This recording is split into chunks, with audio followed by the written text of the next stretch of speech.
TV9 ప్రేక్షకులకి నమస్కారం. మన మధ్య చంద్రసేన గారు ఉన్నారు. కన్వెన్షన్ కన్వేయర్ ఆయన. సో మీరేం చెప్పాలనుకుంటున్నారండి?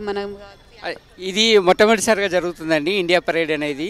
ఇంతకుముందు వంశీ అన్న చెప్పినట్టు ఇక్కడ సియాటల్లో ఉన్నటువంటి అన్ని ఆర్గనైజేషన్స్ని ఎంగేజ్ చేయడం జరిగింది. ఈరోజు ఇక్కడ మన సియాటల్ నడిబొడ్డున మన ఇండియా యొక్క యూనిటీని, ఇండియా యొక్క డైవర్సిటీని మనం ప్రజెంట్ చేస్తున్నాము.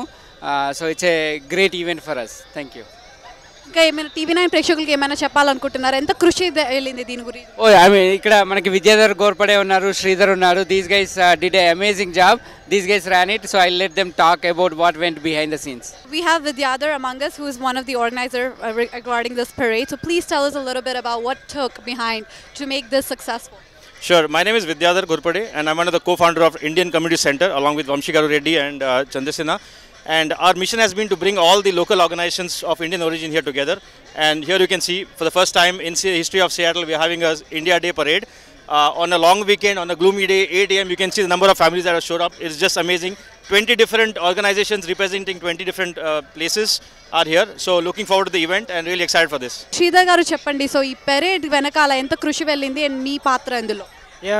గత ఒక 1 month నుంచి మేమంతా కృషి చేస్తున్నామండి. ఇక్కడ వంశీరెడ్డి గారి ప్రెసిడెన్సీలో ఇక్కడ కౌన్సిలర్ జనరల్ గారి ఆధ్వర్యంలో మేము ఇక్కడ 22 ఆర్గనైజేషన్స్తో కలుపుకొని ఇక్కడ మేము చేస్తున్నాము. తెలుగు, తమిళ్, కన్నడ, గుజరాత్ అన్ని ఆర్గనైజేషన్స్తో కలుపుకొని ఈరోజు మనం ఇండియాలో న్యూఢిల్లీలో ఎలా అయితే చేస్తామో రిపబ్లిక్ డేకి, అది మొత్తం ఇక్కడ మనం ఈరోజు ఇక్కడ చేస్తున్నామండి.